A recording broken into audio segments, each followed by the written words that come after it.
Deep within, you know that the relationship with the very person who's supposed to love you unconditionally is the one that makes you feel unlovable. You look around and most people will tell you that the most important relationship in their life is the one that they have with their parent. And if you admit that you don't have that, then what does it leave you with? Guilt says, I made a mistake. Shame says, I am a mistake. Guilt says, I did something wrong. Shame says, I am wrong. But in most dysfunctional homes, rather than the parents go in, yeah, you're right, that was a nightmare last night, sorry. Most parents will go, I thought you loved your dad. So then you start to, it equates to, oh, if I'm angry with somebody, it means I love them less. And when you finally become yourself, what you'll find is most people do the very thing that you've been terrified of your whole life, which is abandon you because they were only around because you had no boundaries. Our guest today is Josh Connolly, a leader who isn't afraid to break taboos and talk about the parts of family life that many would prefer to hide. He's an ambassador for NACOA UK, an author of It's Them, Not You, and a leading voice on healing from toxic parents, family dysfunction, and the weight of unspoken childhood trauma. He's also a pioneer in breathwork and someone who isn't afraid to talk about the emotions we were taught to suppress. Hello, welcome to a new episode of Horrible Families, Familias Horribles. I am Alicia. And I'm Mariana, and today we are joined by Josh Connolly. We're so excited to talk to you, to have you here joining us in Horrible Families. Thank you so much for coming. Pleasure. Yes. Good to be here. Yes. Josh is someone who is making waves around the world by speaking openly about what most people are too afraid to say. We're not afraid to say those things either. Yes. So welcome, Josh, again. So I would like to start by reading a little bit of the introduction of your book, because Josh has published this amazing book, It's Them, Not You, How to Break Free from Toxic Parents and Reclaim Your Story. In Spanish, you have it in Spanish, people, go and buy it. And those that speak English, go and buy it, because this is gold here, okay? So in Spanish is, son ellos, no tú. Cómo liberarte de padres tóxicos y reclamar tu historia. So, do you want me to read it? Oh, yeah, you read, because this is the good accent.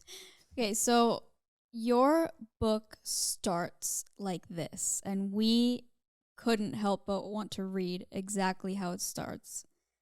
You feel desperately alone. You know something in your life isn't right, but you dare not speak it aloud. Deep within, you know that the relationship with the very person who's supposed to love you unconditionally is the one that makes you feel unlovable. Yeah. It was very personal to me, Josh, because I grew up like that. And it is a very, very, very hard place to grow in. So why is it so difficult for people to even name their reality out loud? I think, look, it's a deep question. I think in this instance, the reason it's so hard is because when you are a child, your parents are essentially your God, right? You rely entirely on them. We are wired to attach to them, because if we don't attach to them, we wouldn't survive, right? If you think of a baby when it's born, its only way to survive, even in the world today, is to attach to your parents. And so for those initial years, at least, like particularly the first 3 or 4 years, your survival is dependent upon your attachment to them, irrespective of who or what they are. Your survival is dependent on that. And then your next few years of life is a process of separating and developing your own sense of self. And so if you grow up with somebody that's toxic and horrible, you can just see, how much of a mess that's going to become, right? And so it's very difficult to detach from the very thing that you have. It's not even, it's deeper than believed, right? It's not that you believed that, you formed your whole sense of self around that. And so when you start to realize the reality, what you are, what you are actually pushing and forcing yourself to have to do is to break free from the thing that you believed kept you alive in order for you to stay alive, right? It's like you have to, Right. in order to get onto the life raft, you have to jump off of the very life raft that you've lived on all your life, right? So it's a big leap. So I think it's hard. I think it's hard for that reason, if you look at it like as a core reason. But then when you look at all the cultural beliefs that we add in around that as well, I think that deepens it even further, because you look around and most people will tell you that the most important relationship in their life is the one that they have with their parent. And, if you admit that you don't have that, then what does it leave you with? Exactly. Yeah. Yeah. And there are many of us that have been their whole life or several decades to get there. I'm 56 years old and I got there not so long ago. I tried different times, but when I really was able to make that step was not so long ago. But it takes away too much of your life. Yeah. Yeah. So, and you also talk about a little after that introduction that you grow up with this darkness inside of you and thinking that there's no exit, that you're lost and you don't even really know who you are. So how does all of what you just explained lead to that also in adulthood? I think the best thing to say is that you're supposed to develop your sense of self under the loving gaze of a parent who loves you through every single part of who you are, right? So when we're born of value. We are born essentially love. And the job of our parent, our caregiver, whoever it is that's in our life from the second that we are born, is to mirror love back at us through every single one of our experiences to help us discover the sense of who we truly are. If you grew up with somebody who is toxic and horrible, they didn't mirror back anything at you. They saw you as an extension of themselves. And so they began, consciously or not, to mold you into something that they needed you to be. So you lose the sense of who you are instantly. You disconnect from love, right? You disconnect from your value and you start to shape that sense of self around the toxic and horrible parent, right? So once you've shaped your sense of self around that, and then you start at some point in your life to realize the very thing that you've shaped your sense of self around is perhaps a toxic, not very nice person, then you're left with this void. You're left with this gaping dark hole of like, who am I away from this then? Right? Yeah. If I admit that my parent never had the ability to love me, who the hell am I? yeah, that's tough. Yeah. Yes. You realize that when you are advancing to say something, when you have been healing for a long time and you can integrate many things, you realize that you have been seeing the world through their eyes. You have been trying to feel how they feel. You hear things the way they hear them to survive. So you lose yourself in all that. Yeah. Yeah. So And I'm just curious because as I'm hearing you talk, I hear, and also in the name of your book, you use the word toxic because there's a lot of different ways that people describe or label these sorts of parents or types of people. And I'm just curious if there's a reason why you use the word toxic. Yeah. Yeah. I purposely used the word toxic. ah, I purposely use it. There's a couple of reasons for that.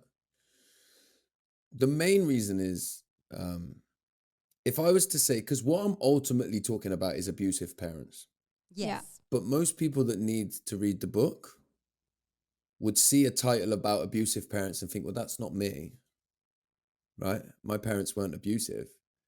And so Oh, I get it. Okay. when you say toxic, then people go, oh, okay, yeah, my parent maybe has some toxic behaviors, right? Yeah. So I think if you say abusive, it closes the door for a lot of people. You know, I True. think realizing that what you experienced is emotional abuse actually comes a few stages into your journey, right? So that's why I don't say abusive. And then look, there's a bunch of other labels that we could say. I'm often in a lot of cases talking about narcissism, right? Yeah. But to me, it's about having a word that can be open to interpretation because Okay. because otherwise you'll get toxic and horrible people will hide, right? And they'll find a reason why Yeah. they're not a Yeah. narcissist. Well, I'm not a narcissist because this, and this. And I'm just like, ultimately, I think you can call them whatever you want to call them, right? But Horrible families. horrible families. Exactly. Yeah.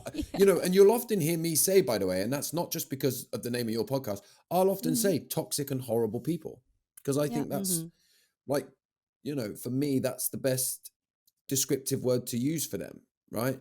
Yeah. And there is also, just as you say it, some people say to me, or one of the things people often say to me is, well, you shouldn't really call them toxic, right? Maybe they're human beings with toxic behaviors, right? And I'm like, nah, I think if somebody's toxic all the time, I can call them toxic. Like, Yeah. Yeah. I mean, you know, and people go, well, you know, toxic people don't exist. They're just, you know, human beings with toxic behaviors. And I'm like, do you think you're a good person? And most people say, yeah, I think I'm a good person. I'm like, well, why is that then? Well, because you're generally a good person. Yeah. So, right. Okay. If you're generally a good person, I'll call you a good person. If you're generally horrible, I'll call you horrible. Because that's Yeah. the reality. Yeah. And you know, sometimes we need to call things what they are, especially to people that have grown up in an environment where they're forced to never call things what they are and to hide from the truth and the reality. So yeah, that's why I use the term, like very purposely use the term. Yeah. Yeah, no, I mean, we identify with that definitely with the name of our podcast. I mean, I think it's important to keep it as accessible as possible and not close those doors, like you said, because the people who really need this information would get spooked by certain words. Yeah. And they are yeah. looking for a diagnosis. Oh, is it my father's a psychopath or is it my mom a narcissist? So they get stuck because they want to know if they have they need those labels. Yeah, But and that can also actually open the door for more hyper empathy because then you're getting into the realm of, oh, is it a mental illness? Am I supposed to be taking care of them? Should I feel bad for them? And should I be more patient? Poor things, they went through so much when they were young. So I love the explanation that you just gave us because it opens the door. It's true. Yeah, and it's you know, some things perhaps need labels. I prefer descriptions. And so toxic and horrible, toxic, these are not really labels, they're descriptions. Yes, yeah. You know what I mean? And like you say, if you say somebody's a narcissist, then it's like, okay, well, it becomes another sort of condition. It's another get out. And I'm like, no, I'm just calling you toxic because I think how you're behaving is toxic. Exactly. Yeah. I think it's important to say stuff like that to people that have experienced it. Yes, but it's hard to diagnose someone with a proper diagnosis. Okay, you have narcissistic personality disorder or antisocial. So they're waiting for that. When you use toxic, it opens that, okay, there's something wrong here. I feel terrible. I am scared. I feel that there's no exit. Let me see what's going on here. Yeah. So it lets people, it doesn't scare you, because it has happened to us when we have a workshop or that has a certain words. People get, oh no, I have never been abused. I didn't know I was abused. Yeah. I realized that when I was in my late 40s. Yeah.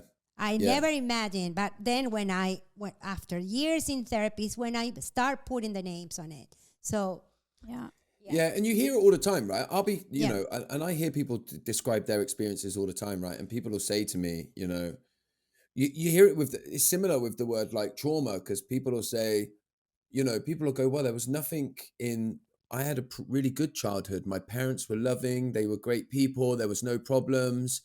My dad was an alcoholic and used to, you know, smash the house up every now and then. And then you're like, that doesn't, like, because we're so used to convincing ourselves that what we're experiencing is normal. The amount of times I hear people say nothing happened in my childhood and then go on to describe some horrific things that happened in their childhood. And then, you know, you very quickly say to them, you know, if you've got children, and if they say, yeah, you say, can you imagine if you smashed the house up in front of your 4-year-old child? How do you think they would feel? And like people, I did the same. My dad was an alcoholic. I used to say my dad used to drink a bit too much, but you know, he was a good man when he was sober, and he died when I was 9 years old, but I don't really remember it. None of those things were true. These were narratives that I used to protect myself. And so like I started volunteering with a charity called NACOA, which is the National Association for Children of Alcoholics. I walked into there when I was about a year sober, 25, stopped drinking myself, was working on myself, looking at myself. And when I didn't realize I was the child of an alcoholic when I went there. Wow. I didn't go there because I'm the child of an alcoholic. Yes. I went there because I was an alcoholic who had stopped drinking. I was like, oh, I'm not the child of an alcoholic. My dad died when I was a kid. I don't remember him. And then I did the training and was like, oh, of course I'm the child of an alcoholic. Like my dad was there till I was like 9 years old. And then you go, 9 years old's not like too young to remember stuff. It's like, it's actually crazy that I used to tell myself that and not think anything of it, you know? So I do think it's important to give people, well, I always say to try and speak in a language that people understand. Exactly. Yes. You know, that gives people, you know, a starting place to explore. That's important. Yeah. How incredible. I mean, how that survival, how we normalize to be able to exist because otherwise, I don't know. So going back to what we were talking about, how do we begin to rebuild a self when who we were was never allowed to exist? Mm-hmm. Well, I think one of the things that I would say is that when you start rebuilding who you truly are, it's going to feel desperately uncomfortable at the beginning. Mm-hmm. When you start to do things that should be normal, like saying no. Let's use that as an example, right? Mm-hmm. You say to me, do you want to come to this social event on Saturday? I don't want to come, right? So I say, no, thank you. My body, even doing that now, I'm like, oh no, I'd have to make up a reason at least. I'd have to make up, I always need to make up a bit of a bigger lie as why I can't come because I can't get childcare and my nan's sick, right? Because I've got to make something else up, right? So it's about practicing saying, no, sorry, I'm relaxing Saturday. I've done a lot of socializing this week. I'm relaxing Saturday. You know, it's starting to really step into a sense of who we are. And I think that there's a lot of stuff that we see out there that is just new ways to people please, new ways to make yourself acceptable and lovable. And you know, what I try and tell people is like, you stop making yourself lovable. Stop it. Oh. I don't want you to be lovable, right? I don't want you to try and be lovable. I want you to be yourself. Be yourself unapologetically. And as a result of that, you will find people that love you. And as a result of them finding those people that love you from being yourself, you'll realize you've always been lovable. But it's not about finding a new way to make yourself lovable. It's about daring to be yourself and trusting that you will find people that show you that you're lovable. And that will happen to everybody if you do that, unless you're horrible. I love it, Oh my love it, God. love it. No, the way you have explained this right now is amazing. It's perfect. Because yes, okay, you start learning how to set boundaries, but then you are not realizing that you are finding other ways unconsciously to be lovable, still being lovable. Yeah. You will say no, but with a extensive explanation, justifying yourself. So you are trying to be lovable. You just, instead of saying, no, thank you, I don't want to go. That's it. Yeah. Because I don't want to. Yeah. Period. Or when you're meeting new people, right? And this is like revolutionary to some of us because it was to me. But when I'm meeting new people, say I meet somebody and they say, I really like this style of music, right? My normal thing is to go, oh, me too. Yeah, I really get used to going, that's not my favorite. I like this style of music. Exactly. I can feel myself getting hot thinking about it because I'm just so used to becoming who you want me to be, to make sure that you like me, to make sure that I'm acceptable, to make sure that I'm lovable. So these things start to feel really painful where you're just able to go, no, that's not who I am. Or no, I don't like that. I don't want to do that. Or here's what I like. Here's what I'm into. It's just being able to bring who you truly are after a lifetime of self-abandonment. Because that's what you lived. You lived a life of self-abandonment.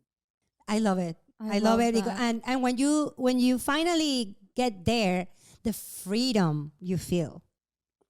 Yeah. It's such a huge weight off of your body. Yeah. I'll let you know when I get there. I can't talk about it like that yet. I'm even getting emotional while you're explaining all this because I have horrible imposter syndrome. I never feel like I'm enough, and I don't I think this word really hit me, that I don't feel lovable when I'm myself.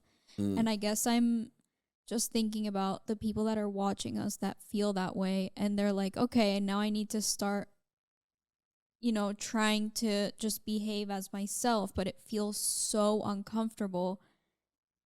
What would you say to the people, to me, how to get comfortable feeling uncomfortable doing those things, if that makes sense? Yeah, it makes perfect sense. Firstly, I really resonate with what you're saying, right? Because this has been my life's journey, and let me just caveat by saying before I give an answer to your question, I will give lots of good answers when you interview me. That does not mean that I'm doing it good in life, right? I can talk about it really well. That's the same with us. Yeah, but let me just say to you and everybody listening, I ain't there yet, right? I'm telling you the ultimate ideals and the ultimate practices. Do not put me on a pedestal and think Josh is doing, because I am, right? I'm just good at talking about it. One thing that I think is try and find new communities. Now, what I mean by new communities, it doesn't have to be a specific community online. It could be like a yoga club that you've never been to, and there's a bunch of new people there that you probably don't know. Might be a gym class, a running class. All my things are sports related. I don't know, a games class, a library thing, right? I don't know, but something that you're interested in, that you really like, that not that everybody else likes, right? Not that you think people would like you to like, but something that you like, right? And then go there and start to just practice when you're there, just gently remembering the way that you've been, your life has kept you safe. So it's not bad that you've done it, it's kept you safe. And just gently practice giving true answers and just being with the discomfort of it, you know? And slowly over time, you do start to realize, wow, that was uncomfortable, but I'm okay with it, you know? And you will find, and this is what makes it really hard. Society wants you to try and be lovable too. Yeah. Society doesn't want you to be yourself. Society wants you to be acceptable and how it wants you to be. I would argue, and I'm not just saying this because you both happen to be women, I would argue there's even more pressure from society for women to be a certain way. Yeah. Right? Because if you're not, then there's, you know, you will find yourself labeled something really quickly. But like, I find it a lot in my life today, even as a man. I'm trying to think of an example. If people say they'll phone me, I say, don't phone me because I won't answer. And they're like, what? I'm like, I don't answer phone calls. I don't talk on the phone. Yeah. And people are like, what? Yeah, but I've told you I'm going to phone. I'm like, no, I don't care.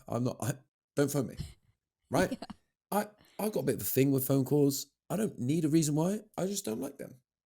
But because we're so used to like societal norms and doing as we're told, it's uncomfortable when we put forward what we truly care about, you know, and just, you know, practicing that. I've had to do it with loads of stuff. I'm trying to think of examples. I'm really into, it's a silly example.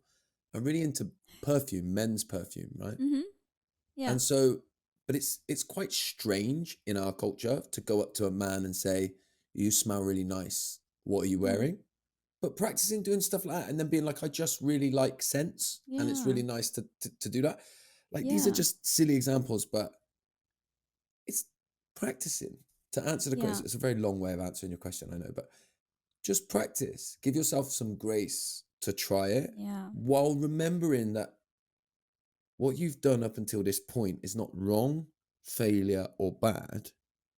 In fact, it's kept you surviving to now. How do you gently start to lean into these other things, you know? No, it's so true. Thank you for that. And I know that it'll help a lot of people that are watching too. I think it's essentially exposure therapy. It's just doing things very little by little and exposing yourself to that discomfort until certain things aren't uncomfortable anymore, and then you move on to the next sort of uncomfortable thing, and before you know it, you're being yourself more of the time, especially compared to before. Yeah. And I think you then when you attract people, your friends, right?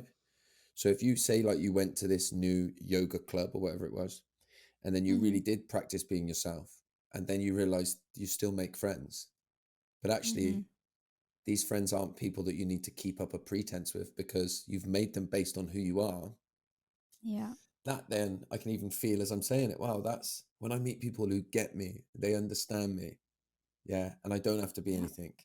Then I feel lighter saying it. I'm like, wow, I get to be around my people. And this is like part of what I'm saying. When we develop a healthy sense of self, we're actually less likable to everybody because we're not supposed to be liked by everybody, but we find our people.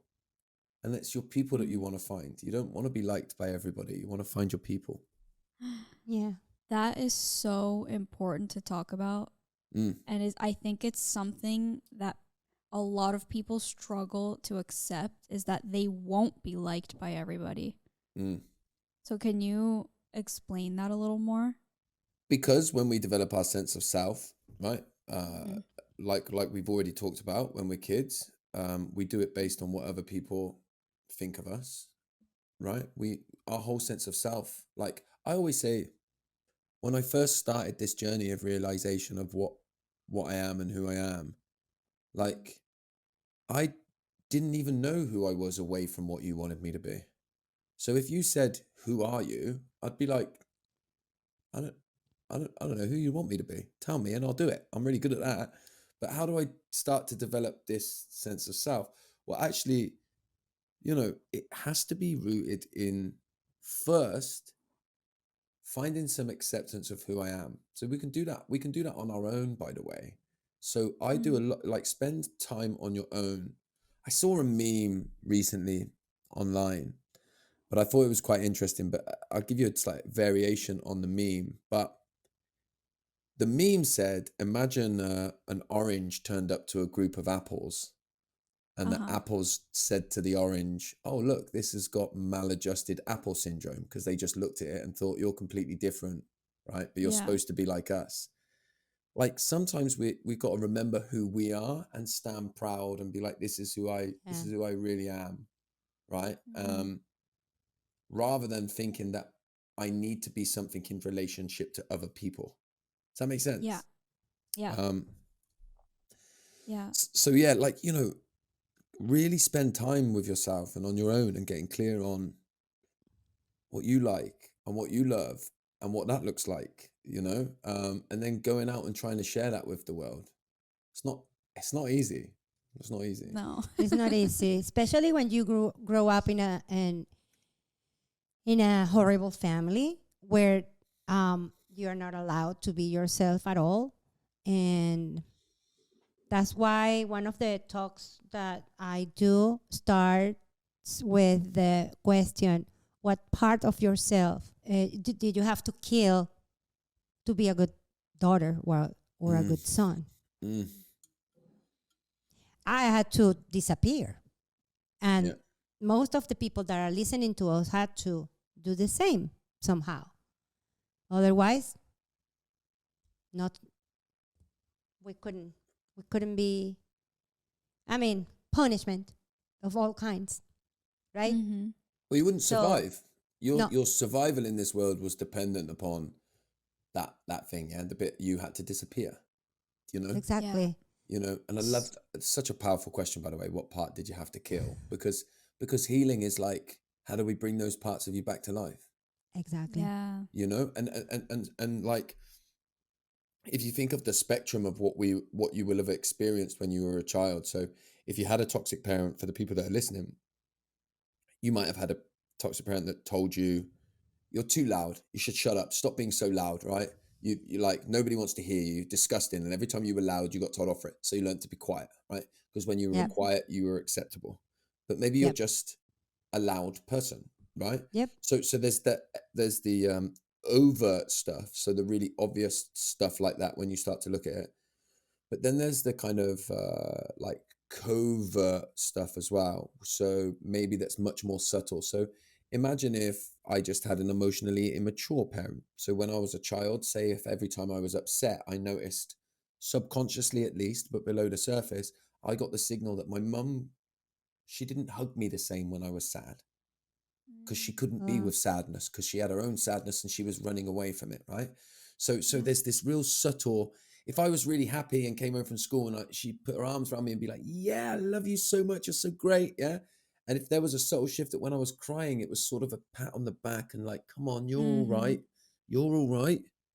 Yeah, you can see then I start to get the message that I'm not as lovable when I'm sad. Yeah.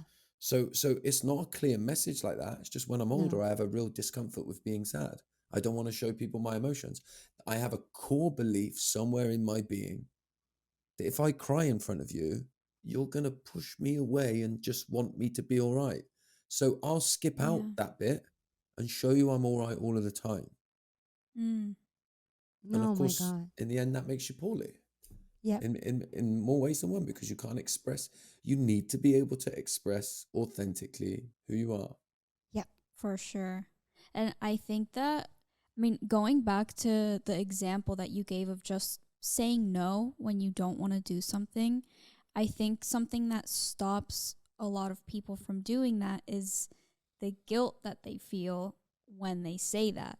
But I want to use that as kind of a segue for you to explain something that we spoke about in our previous call of the difference between guilt and shame. And so people really understand what they're feeling. So this originates, by the way, from the work of somebody called Alice Miller. Have you ever heard of Alice Miller? Yes. Oh my God, are you kidding me? I have all the books. She's So amazing. She saved my life with a forgiveness thing that we'll talk later. The drama of the gifted child, I think, is one of the greatest Yeah. books ever written, actually.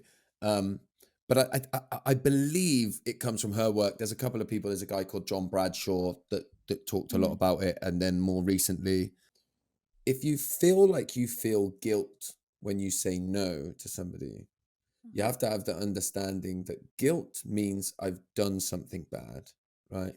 And shame says I am bad. So guilt says I made a mistake. Shame says I am a mistake. Guilt says I did something wrong. Shame says I am wrong. So you should always ask yourself that question. So if I think I feel guilty when I say no, I have to ask myself, have I done anything wrong? And the answer is no. So it's not guilt. I can't feel guilt because I haven't done anything wrong. Actually, what we often feel is a sense of shame. And of course we feel shame because we've lived a life where the way that we survived when we were children is to be what the person in front of us wanted and needed us to be. And so when we say no, we feel like we are bad, like we are wrong, like we are a mistake. Of course we feel like that because that's what our life experiences taught us. So healing is the overriding of that. The healing is to go in, how do I come back to myself and say my truth? And that's why the real work doesn't feel good. It doesn't feel good. It's hard. It's uncomfortable. Yeah. All of those things. It's hard, but it's worth it. I always say that no matter how long it is, how hard it is, I say it because I am a survivor. It took me so long, but it's so worth it. To live your life from your authentic self. At least once in a while, you're going to even see the colors differently. You're going to hear the music in a different way. It's going to sound differently. The ice cream that you are eating is not going to taste as guilt or shame anymore. You're going to actually enjoy it. So it's worth it. Yeah. Yeah. And I think it's key for people to understand that difference because the more accurate we are with what's actually going on with us, I think the easier it is. I don't know if maybe easier is not the word, but then you really know what you need to dig into and what you need to do to change that. Because if you think that you're dealing with guilt and you're doing everything to heal this guilt, but you're actually feeling shame, it's maybe going to take you longer and you're not going to understand why certain things aren't working. It's confusing. So I love that you distinguish those two. Yes. And you're right, because what you've highlighted, like, let's just say the really simple example. Somebody wants you to come to a social event on Saturday. You don't want to come. So you say no. You feel guilty, right? So if you think it's guilt, you're thinking I've done something wrong. So I'm either going to have to lie to make it seem like it's not wrong, or I'm going to have to go. I'm going to have to go to the social event, right? But if you go, right, is this guilt? No. Okay, it's shame. So it's like, how do I remind myself I'm not a bad person for putting myself first? Exactly. Yeah. So the work is completely different. So it's like, okay, exactly. Right. So what I'm going to do on Saturday night now, I've said no. Actually, I'm going to really make sure that Saturday night, I do use Saturday night for myself. And I'm really going to do something that I want. I'm going to put on that movie. I'm going to, I don't know, whatever it is that you want to do, but you're working on the shame rather than the idea that you've done something wrong. Yes. So you're exactly right. It's really important to know what you're actually trying to work with, and to work on. Yeah.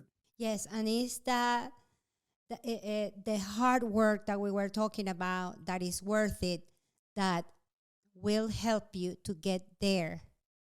Because that work, yes, because I went through so much guilt and shame in my life. I was dying. It was so heavy. And this hard work take you, helps you to go back to yourself, and then you can say, wait a minute, I know who I am. I know that I have a good heart. I know that I am not a mean person, that I want to hurt that person when I say no. I know I didn't do horrible things to my horrible parents. I know who I am. So that's what I wanted to say. That hard work that is worth it take you there little by little, but it takes you there. Yeah. And it's a really good point because, what I'm hearing as well is that it also takes you away from the pain that you're in, right? Healing is hard work, but the reason it's worth it is because ultimately it's better than where you are. But like there's a saying that it's a bit of a crude saying, but No, say it. It can start to get comfortable and warm in your own shit. Yeah. Yep. So you need to get out of it. And I always think of, people say it's not about it's not about running from the storm, but it's learning to dance in the rain or something like that. Yeah. I always think of like an analogy. If there was a storm cloud just behind you and you're running and you've been running for so long so that it doesn't get you, you're tired, your bones are aching, your muscles are hurting, your legs, your feet, you just don't know. In the end, you're going to collapse soon if you just keep running to get away from it, because you're so terrified of this storm. But you don't realize that actually if you just stopped, you're going to get soaked. Yeah, it's going to be a little bit frightening, but then the cloud will pass and you don't have to run anymore. But Exactly. so many of us spend so much of our life running because we're so scared of the storm that actually, as frightening and as hard as it is to be in the storm, that's the rite of passage to get your life back, so that you're not running. Yes. Yeah, well, you get a point that you have been running so much that you have no strength to keep running. Exactly. So you have to face it. Yeah. And it's the best thing that can happen. Yeah. Okay, at that point. Yeah, but they say, one of the definitions of rock bottom, like where you hit your bottom, where you're ready to make change, is when the pain of where you are is now greater than the fear of what you need to do to change it. Exactly. You know what I mean? Yes. So when that pain gets when you'll do it. When the pain's too much, you'll do it because you don't have a choice. That is exactly what happened to me. I couldn't do it. I couldn't do it anymore. And now every time I have the cognitive dissonance or whatever, I go, who am I? Yeah. What is my heart? What is in my mind? What do I think? And then I know that I'm not trying to hurt someone. The opposite. I tried the opposite, and in the meantime, I almost died. So Yeah. So something that I would like to talk about is anger, because everybody talks about. Not everybody.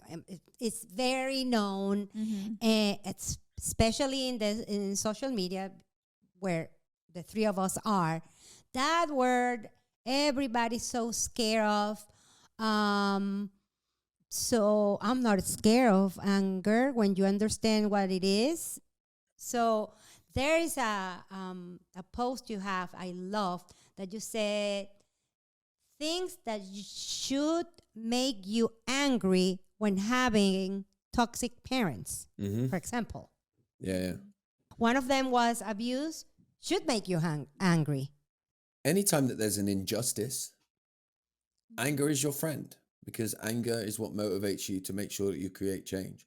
I think people make the mistake that anger is the same as like rage, but people who do crazy things with their anger are people who have never been able to express their anger in a healthy way. Yeah. Right. So like when you're able to let yourself be angry, like when I hear about abuse, like, I mean, if we're talking about somebody who's horribly abusive to their child and you don't get angry, sometimes people say to me, yeah, I don't actually. What I do is I think, oh my God, what must have happened to them to make them be like that? That's my first thought. And I'm like, well, you need to work on that. Yeah. You need to work on that, because that shouldn't be your first thought. Your first thought should be anger. And then how do we get justice for this, you know? And I think that, again, particularly women, by the way, because boys Oh, boys are allowed to be angry. It's Oh, very yeah. it's very normal for boys to be angry. It's, you know, if a 13-year-old boy got really angry, threw a chair and kicked the wall, punched the wall and walked out, right? People might be concerned for the 13-year-old boy, right? But you know, they'd go and calm him down, check he's all right, and then be all right, you know, be fine with it. Mm-hmm. If a young girl threw a chair, kicked a wall and punched the wall and walked out of the room, a 13-year-old girl, I think she would be sent to the doctors and everybody's saying Yeah. she's Oh. crazy. Yeah. she's Yeah. crazy, or Yeah. she might have her period, Yeah. or all Unhinged, kind or of she's shit. unhinged. Yeah. That's like, but it's Yeah. ultimately not normal in the No. eyes of society. Right? Exactly.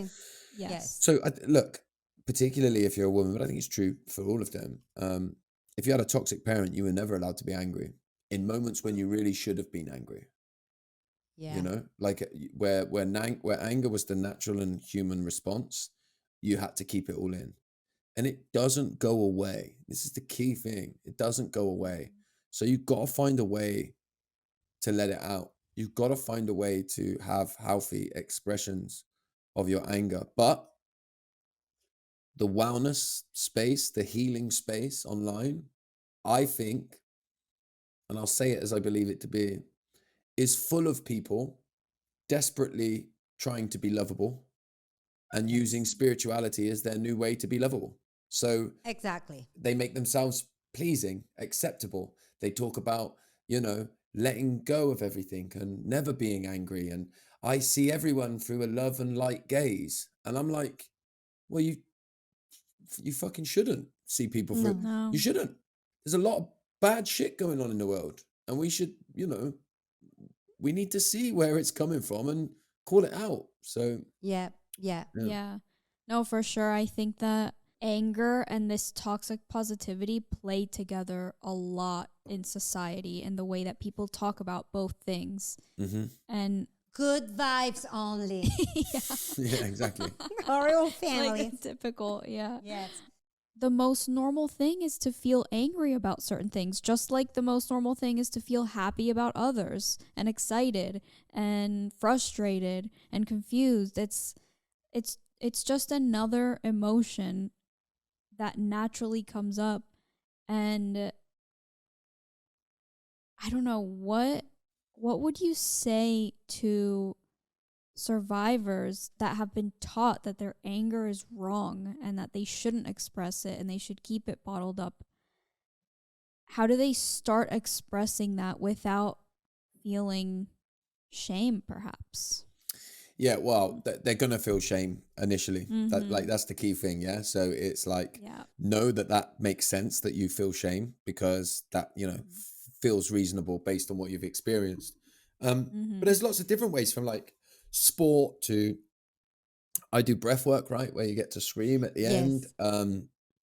through finding ways to be able to vent, through finding ways to be able to be assertive when you feel like you need to be assertive, um, finding ways to stand up for yourselves, take opportunities in your day-to-day life to be able to stand up for yourself. So if you see small opportunities where there's been a little bit of misjustice to you, being able to say, no, that's not okay. I'm not okay with Yeah. that, you know? And it's, again, this is like, in a lot of ways, I think it's about taking these little small steps, Mhm. and just be wary of anybody online that's telling you that they don't get angry anymore, Oh, because yeah. something's wrong. Something's wrong. Yeah. If you don't get, look, I'm sure there are a small proportion of people that really are that laid back that they don't get angry. There's Yeah. there's always a spectrum, yeah. But Yeah. most people that say they ain't getting angry are lying, Mm-hmm. Mhm. to themselves, or to, at least to you.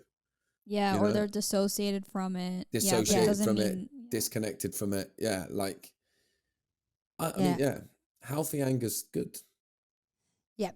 I get a lot, well, not a lot, but sometimes I get comments like, oh, you're angry. You haven't healed. Go to therapy. Yeah. And I say, what do you want me to say? Yeah. Oh, you know what? My parents abused me when I was 5 years old, and I don't understand. Well, that is So- what they want. Sorry, just quickly before you go on. Yeah, That is what they yeah. want you to do, because they're running away Yeah. from their own anger. Exactly. So your anger makes them feel uncomfortable. So they do. They want you to go, I just love them and I can forgive them. And it doesn't matter that they're still abusing me because I've done so much healing. I can just let people walk all over me now and I don't care. Like, that's ridiculous. It's ridiculous. That's ridiculous. That's fucking ridiculous. Yeah, Leave it in the past. Anger makes you sick. Yeah. If you're angry, you are not healed. Many, many things. Yeah. But, Right. and again, by the way, anger will make you sick if you keep it in. So the fact that you're expressing it, that's why it doesn't make you sick. Anger will make you sick. If you hold it all in and you're angry and you're like, no, I'm just fine. And it's okay that my parents are abusive to me. I'm not angry about it. I love them. Right? That's what will make you sick. What won't make you sick is freedom of expression, of expressing the truth. Of like, if I feel anger in my body when I'm talking and expressing, I'm going to talk and express in my truth. I'm going to do it in my truth because that's my truth. Like, for better or for worse, that's my truth. But by the end of the day, I'm not going to be all tight and restricted and shouting at the dog because I've got so much anger in me and I've not let it go. I let my anger come out of me freely without harming people, you know? Yes. Yeah. Yeah. Thank you. I always love using the analogy of like holding a beach ball underwater. Yes. And you're just struggling so bad to hold that beach ball full of air under the water, and you're holding it and keeping it and stepping on it. And at some point, you're going to let go of the beach ball and it's going to go flying up out of the water and maybe even hit you over the head when it comes back down. Yeah. I mean, there's not gonna be good. There's no avoiding it forever. It's going to come up at some point. Yeah. So, yeah, for sure. Why aren't more people angry about child abuse? This is insane. This one baffles me a little bit. I mean, I try and find reasons. It makes me angry. Yeah, it makes me angry. Like, I try and find reasons why why people seem to jump to defend the abuser. Why Can't believe it. you know, I was talking to somebody earlier and I said that if you went into like a massive mansion, but it was only dogs in there, right? And all the dogs in there were like, some of them were killing themselves, some of them were harming themselves, other dogs were fighting each other, loads of them were in the beds and just looked depressed and weren't getting out of their bed and all that stuff. You wouldn't walk in there and go, oh my God, these dogs have all got mental health problems, right? You wouldn't do that. You'd look around and you'd go, who's raising these dogs? Who's like in charge of these dogs? Like, what are you doing to them? That would be your first thought. Yeah. Yeah. Yeah. If you walked into a mansion and same thing happened, but it wasn't dogs, it was all humans, like it is in our society. When you say who's raising them, we're all pointing fingers at ourselves. And because we're all emotionally inept and nobody wants to face the truth, we can't admit that dysfunction and abuse is at the heart of the problems that we see in our society, because then we're all culpable. And most people don't want to do the work. They don't want to go through the storm. They don't want to go through the fire. So we have to keep thinking of other reasons. When people point out the abuse, shut up. We don't want to look at it. I don't want to look at myself. I don't want to stop saying that, like, stop talking about how dysfunctional parents are causing so many issues in kids, because I'm a dysfunctional parent and I don't want to look at that. So stop it. So like, the more I look at it, the more I feel that, you know, you have like, you have abuse, and then behind abuse, if we look at toxicity, we all have toxic traits. Yeah. Yes. I could bring my kids in now. They'll tell you a bunch of things that they don't like about me. They'll tell you a bunch of things that I get really wrong as a dad, right? Now, I'd like to think that I could sit next to them, feel uncomfortable, hear them, and try and work on those things and improve them, and know at my core, I ain't a bad person. You know, I ain't a bad person. And like, you know, that's clear with you two. You can see that that's the case with you two. But I think that 90% of the people don't want to look at themselves. So when we go into that mansion full of humans, Like we go into that mansion, which actually represents society. Yeah. And we go in and we see that people are killing themselves, fighting each other, hurting themselves and can't get out of bed. When we say who the fuck is raising these people, we got to look at us. It's us. So we don't say that. Someone goes, maybe they got a mental health problem. And we go, oh, that feels easier. Yeah, that feels easier. Their fault. That feels easier. Yeah, okay. Let's get to work on making them the problem. Let's go and see these ones that are hurting themselves and tell them, you know, poor you. Oh, this must be horrible to be you because look how broken you are, which is what society does. Because if we looked at the truth, we'd all have to look at ourselves, and people don't want to do it. Yeah. And that's rough. It's rough to live in a society like that. It is. Yeah, well, we talked about that all the time, like together. Because there was some, like you're a father, I'm a mother, I have 3 children, she's my daughter, I have 2 boys. I was raising this kind of family. I heard them. There was a moment when I was in the middle of my healing process. I heard them. And I didn't realize that at the beginning. They would sit down with me, Mom. Like we would have family meetings and we were children. I wasn't ready to hear what they were saying because what I heard was, you're comparing me to my parents. They weren't doing that. It was in my mind. But then I start seeing it and I put the fucking work. It was hard.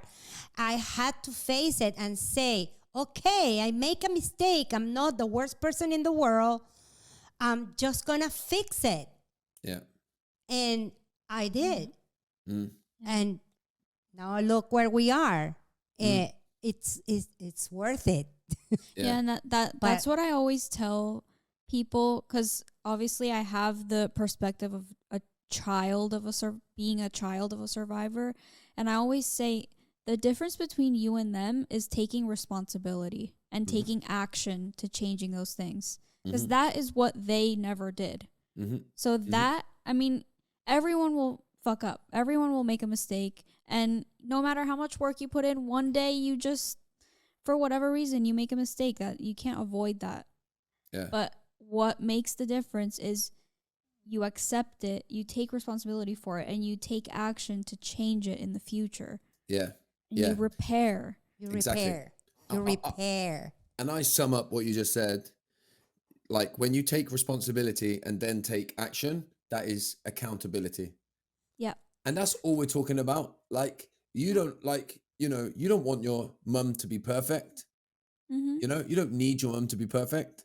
You just need them to take accountability and have a sense and a feeling that they're working towards putting something towards the relationship to make it work. Nobody wants perfect parents. My kids don't, like, that's not what this is about. Nobody's asking for that. We're asking for accountability. We're asking for, when I say you hurt me when you did this, you go, fuck, that feels horrible for you to, like, that's hard to hear. Right. But I get it. I can see, I can accept responsibility, and I'm going to do my best to change, and I'm going to take some accountability. That's it. You know, if we go back to the analogy that I just talked about with the dogs, and then the walking into the mansion, you walk into the mansion, you see what's going on with all the humans in there, and you go, fuck, man, what have we done? Yeah. What have we done, and how do we change this? Oh my gosh. Yeah. And that's the difference. And you know, that's, you know, if only as a collective in our world, we all went, what have we done? There's a lot going on in the world at the moment. And when you see people talking about it, we still always go, you know, I would never let that happen. And you did this. And it's like, we should all be going, what have we done? Yes. What have we done, and what do I need to do? You know? Yeah. And what that's do accountability. I need to do? Yeah. What have we done, and what do I need to do? Yeah. 2 important questions. Yes. Yeah. So speaking of that, then, for the people who do want to put in the work, who obviously are here listening and they're trying to get better and take this accountability, how do we, I don't know, start talking about this healing? And something that you mentioned was the breath work. Yeah. So how would breath work, this body first approach, which breath work is one example, to start doing that. Yes. To start I changing. think any intentional somatic practice, so when we say soma, as in somatic, it's any work of the body, right? That can look like breath work that gets you into your body. It can look like yoga. It can look like trauma release therapy. It can look like running, walking the dog, boxing, right? Whatever. Like all of these things that help us bring us into our body. Start to think about the fact that all of the emotions that you have pushed down into your body are still trapped in your body, and how do I get them moving and get them out?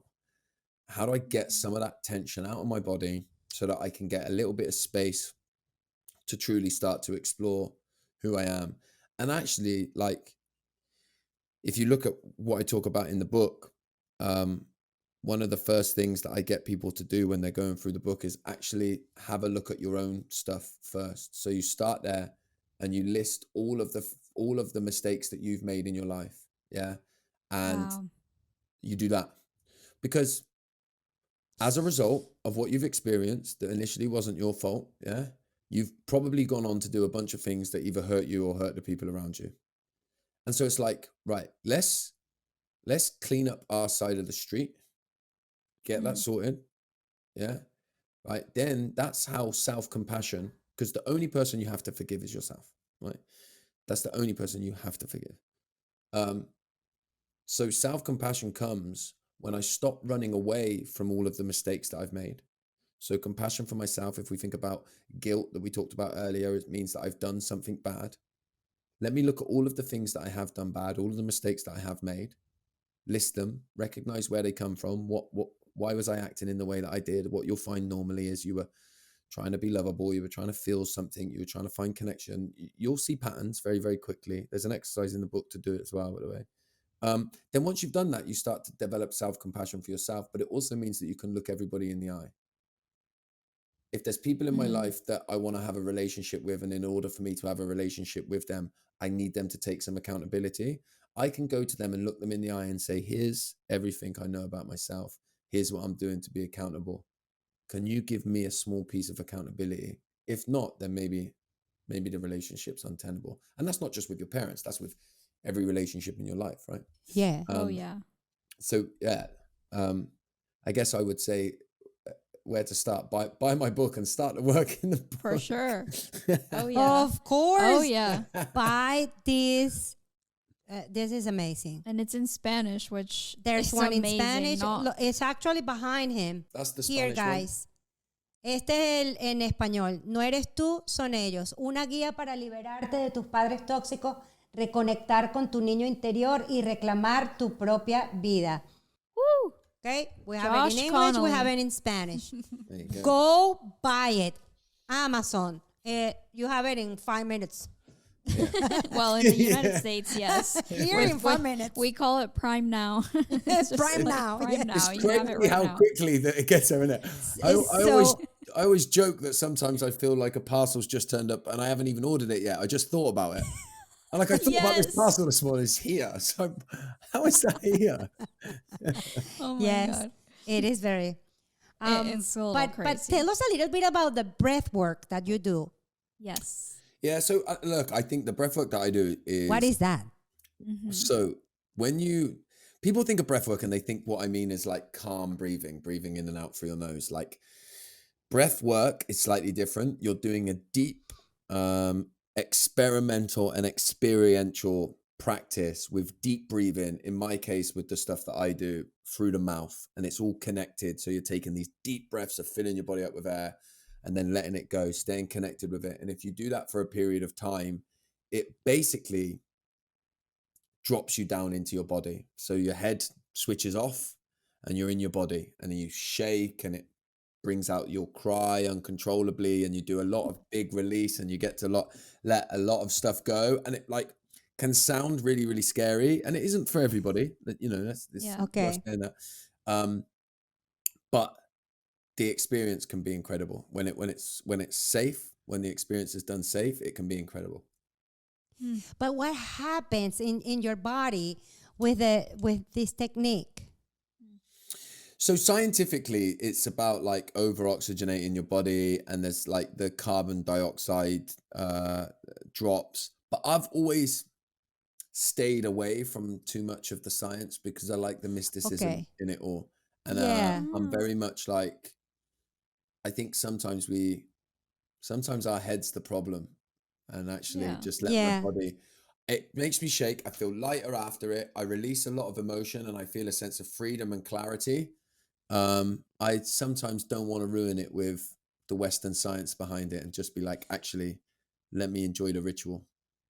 Yeah. You know what? That is so true. And that makes me think about a similar thing that happens to me now watching movies and shows. Like after knowing everything that I know, it's like I can't stop but analyze everything.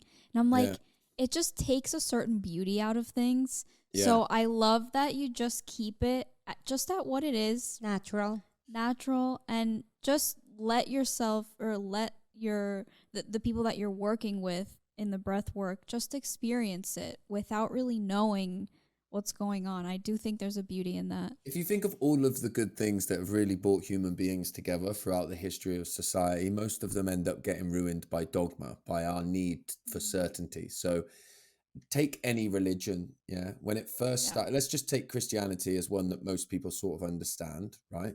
And for a moment, forget anything that you believe about religion or not. But when religion first came about, it was like people came together under this shared belief that there's more, right? That there's something higher out there.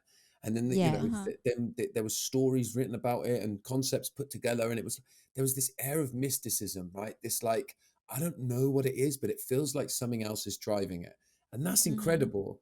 But as soon as humans get together and they stop liking uncertainty, what comes in is dogma. Yeah. You see it in the spiritual space today. All of the things that we've just talked about are dogma. Yeah. It should be like, you're healing. Are you healing? Yeah, I'm feeling good, healing in my own way. Amazing. But we don't do that. We go, are you healing? Yeah, but you're still angry, so it's not healing. It's like, no, that's dogma, right? Let's keep an air of uncertainty. Let's keep an air of like, when I feel most free in my life today is when I wake up and I go, you know what? I'm only ever going to know very, very little about this world, right? But I'm going to have fun today exploring it. Yeah. I'm going to have some good conversations, right? I'm going to not make myself knowledgeable, and I'm almost going to wake up every day with the firm belief that I could be wrong about everything that I've ever believed. And let me approach the world in that way. Let me maybe see if everybody else is right and challenge myself. And I'll either further deepen my beliefs because I'll try and, I'll listen to what you've got to say and then try and make it right and try and make myself wrong. And if I can't make myself wrong, then I'm even more right. So that's a win. Or I'll get a new idea and a new belief, and that's exciting. I try and live by that as much as I can, I even like, I do a lot of reading, and I try to make sure that every third book I read is a book of somebody that I don't like or triggers me, so that I can, that I've had some big experiences doing that. God. Interesting. That's super interesting when you do that. Like, let me get pissed off today. Let me just connect with my anger today. Yeah. But so what you start to realize though is you're not so sure about what you believe, because you go, I'm going to make this person wrong. Yeah. So you're reading it and you're like, yeah, that's wrong. That's stupid. And then you're like, this is hard. Right. Is this bit right? Like, and then you is this bit right? You need to challenge yourself. You're like, oh yeah, of course. Yeah. Do you know what I mean? So it's I love that. I don't always make it all the way through the books. Sometimes I get like a quarter away and I'm like, I hate this person so much. And like, I already know that I don't agree with anything that they say at all. And we're so far apart. And then I stop reading it. Yeah. I know where to start then. Family Constellation. Let's buy the book tomorrow. My God. Oh my God. No, but yeah. But like, no. Yeah. Oh my God. No, and what you were talking about too, it's almost like it's steering away from this like analytical black and white thinking and connecting with your intuition. That's what I was getting with that, which connecting with your intuition, you can't do that in a horrible family. It's like, there is this automatic survival mode. It's just survival. But your true intuition, like your true self, what your body really is telling you is dangerous and what it's really telling you is safe, you have to disconnect from that. Yeah. And all of what you're talking about is reconnecting with that intuition and just like getting rid of the noise. Yeah. And rigid black and white thinking, you know, that's what the rules are in a dysfunctional house. They're normally rigid and black and white and don't really serve any other purpose than to protect the people at the top of the dysfunction, right? Yes. Yeah. So you lose the mysticism, the joy of the world, right? The world stops being this big, open, vast space for you to go and explore, and it starts becoming very small, scary, and you almost get caught up in needing the certainty of rigidity, you know? So, for example, in a healthy home or a more functional home, whatever that means, if so let me say, like in my house, yeah, if I come home and I'm moody after work and I'm not very nice, right? My daughter should be able to say the next day, you were horrible last night. You weren't very nice, right? But in most dysfunctional homes, rather than the parents go in, yeah, you're right, I was a nightmare last night, sorry. Most parents will go, I thought you loved your dad. So then you start to, it equates to, oh, if I'm angry with somebody, it means I love them less, right? Because that's dysfunctional. So you have these real rigid ideas. I can't feel let down by somebody that I love because then it means I love them less, which is, of course, not true. I can feel desperately let down by somebody that I deeply love.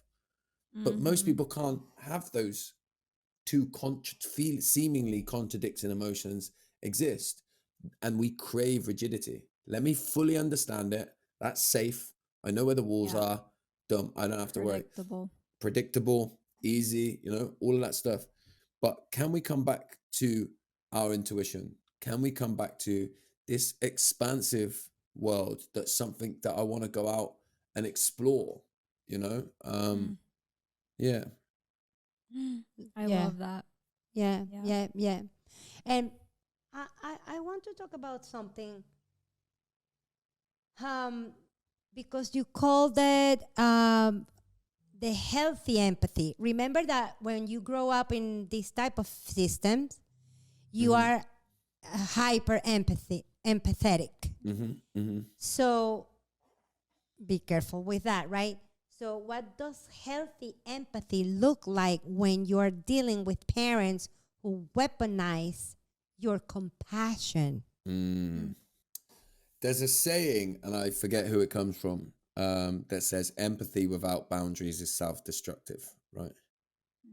So if you just see everybody through the lens of love and light and you justify every one of their behaviors, you're going to get hurt by a lot of people. And so empathy is like, again, it kind of lends itself to what we were just saying, but it's about having the duality of things, right? I can say, I know why you're like that. It's clearly from your childhood, and it's not okay around me. It's not okay for you to act like that around me. I don't care where it comes from. It's not okay for you to act like that around me. Like, and it's your responsibility, if you want to be around me, to be around me within those boundaries, you know? And even then, when I say it, that can sometimes make it a little bit too fixed. But when it's been so far the other way, when all you do is just love people no matter what, and you know, that's really, it's, I would say it's dangerous, you know, and you open yourselves up to abuse when you just offer empathy without any boundaries, you know. Yeah, because it becomes self-abandonment. Yeah, and justification. Yeah. Like we shouldn't, like your empathy, you shouldn't be using your empathy, to excuse somebody's behavior or to justify their behavior, right? It might be the reason, right? It's great to have a deep empathy. I feel like I've got a deep empathy, right? Like I can see even toxic people. I have enough empathy to see the reason why they are like they are. And I've got enough boundaries and self-compassion and compassion for the people that are harmed to go, I can see why you're like you are, but you ain't doing anything about it. So yeah, it's not okay. Like it's not, Exactly. it's not okay. So yeah, it's, you know, one of the best ways to start to build boundaries, by the way, is to like, especially with your parents, is you can make a list of all of your rights within a relationship with your parent. Oh. So Wow. make a list of your rights, like I have a right to not be around you when you're drinking, right? Say that Uh-huh. you have a parent that you feel drinks too much. I have a right to not be around you when I'm drinking, right? Yeah. I have a right for you to not be aggressive in front of my children. Mm-hmm. I have a right for you to not talk about um, your partner who was abusive when I was a kid, Yeah. right? And you make a list of all of these rights, and then that helps you to get clear on your boundaries. Because what often happens is we'll be like, so let's take that first boundary that I said, I have a right to not be around you when I'm drunk, when you're drunk. Yeah. Mm-hmm. Sometimes if you haven't got clear on your rights, you might be like, when they start drinking, you might be like, I'm going to go if you drink. And they're like, oh, why are you being like that for? What, are you trying to tell me what to do? No, I just, like, when you're drunk, you're horrible, and you see this argument ensues. Yeah. Yeah. If you've got clear on your rights, your boundaries become easier. I have the right to not be around you when you're drinking because I don't like the way that you are. So it's okay if you're going to drink, it's okay, but you need to leave. Or if you're at theirs, I'm going to leave. It's not Yeah. that, you know, it's not my business to stop you drinking, but I have the right to not be around you when you're drinking. Yeah. Mm-hmm. And then Yeah. your boundaries become easier. You're being aggressive around the kids. I have the right to take my kids away when you're being aggressive. So you've been aggressive. I'm going to take them away. Maybe I'll see you tomorrow when you've had the opportunity to calm down. When we're clear on our rights, we can be more firm with our boundaries. And all of those boundaries, you know, are perfectly acceptable. And boundaries look different for different people. You might not Yes. mind your parents being around your kids when they're drunk. And by the way, you don't have to explain your boundaries. Exactly. You know what I mean? Yeah. You don't have to Okay, explain your we boundaries. come back to the justification, over explanation that we get when you grow up in this type of system. You have Yeah. to over explain, Exactly. And so then, by the way, when you do that, like that practice, and it's sort of like quite a big practice when it's with your parents, you can then lend those things to other aspects of your life. So like another boundary that I like is if I do go to an event, I don't want to lift with anybody. I don't want you to give me a lift there because I like to have my own car there so that I know that I can leave whenever I want to leave. Yeah. yes. I have the right to leave a social event whenever I want to leave is a right Oh, for yeah. me. Yeah. So I know that. So when people say, do you want to lift? I say, no, it's fine. It's cool. No, because I just like to be able to leave when I want to leave. Oh, but are you not going to stay till late with all of us? I might do, but I also have the right to go home at 8 o'clock if I want. You know, Yes. I'm clear on some of my rights, you know, because I Yeah. get clear on them. And what you find Yeah. is some people will be upset by them. And Yep. some people will be like, Josh, I just love that you left at 8 o'clock last night because I went just after you, and like you leaving gave me permission to do that. And then you're like, Yeah. oh, I did that thing for myself and I am likable. And it was literally just who I am. That's completely different to staying till 1 o'clock in the morning and having 8 people go, you're brilliant, you stayed till 1. And I'm like, yeah, but I didn't want to, you don't know who I am. Exactly. If one person says, I thought it was really cool that you left at 8 because that's what I did as well in the end, then you're like, Yeah. you've got true connection over 10 bits of fake connection, you know? And that can Yes. start from that. Getting clear on your rights, getting clear what's And okay that's for what you. we want. True For connection, sure. please. Because that's something that you also lose when you grow up like this. You start making connections from a trauma, from trauma. Mhm. In the healing process, when for example, you already don't have connections with your parents, you have established zero contact, then the circle starts opening more and more, and oh, I have these friends for my whole life and I don't really have a true connection. It is, she's mean to me. And so you start seeing seeing it in other relationships. It's But one I of the wanted- hardest. It's one of the hardest things. Just quickly, it's one of the hardest things. Yes, what yes, you've yes, just yes. No. described. It's one of the hardest things about the beginning of the healing journey, right? Yes. It's Yes. because you've been the way that you are all of your life because you're terrified of people leaving, right? And people Exactly. not loving you. And when you finally become yourself, what you'll find is most people do the very thing that you've been terrified of your whole life, which is abandon you Yep. because they were only around because you had no boundaries. And now you've started healing and Yes. laying the boundaries and they're all going. And it can Yes. feel so wrong, right? And the easy thing to do in that moment, the easiest thing to do would be just go back to being boundaryless. So they all come Yep. back into my life and I get all of them. That's the easy option. That's why healing's hard because everyone Exactly. leaves and then you've got to rebuild, you know? Exactly. And Mhm. that is what I'm going through actually right now. This is my vulnerable moment of Mhm. I feel that I was always the person who initiated everything, that was taking care of the relationship, calling, sending details, always there. But who in the world fucking calls me to say, "Hey, how are you doing today?" Yeah. Nobody. Yeah. Yeah. Nobody. And I feel lonely right now, but I'm okay with it because I'm not gonna go back. I'm not gonna do that anymore. Mm, Enough. yeah. Something that I wanted to add when you said I have the right to, you can go up to I have the right to take you out of my life completely. Yeah. And I don't want to see you. I don't want to see you ever again. Mm-hmm. And it could be your mother, it could be your father, your sister, your brother. You can have the right to make that decision as well. Yeah. Absolutely. Yeah.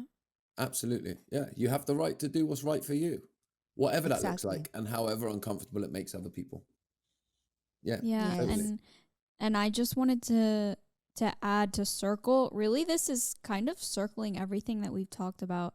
That understanding your rights, what you have the right to, is an antidote to that guilt and shame that we were talking about. Because as soon as you understand that you have the right to do something or to feel something or to act a certain way, to say something, you don't feel guilty or shameful of it anymore because you Yeah. understand that you had the right. Yeah. And Mhm. let me tell you something, Josh. When again in my healing process, when I started understanding things, I wrote a quote because I write. I have the right to have the right. Mm. Yeah.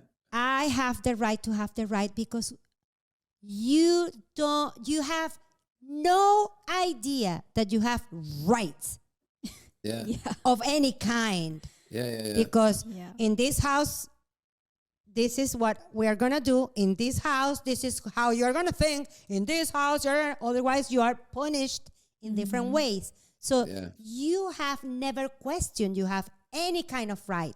So that's why when I understood that is you have the right to have the right. Yeah. So crazy. Yeah. Yeah. Yeah.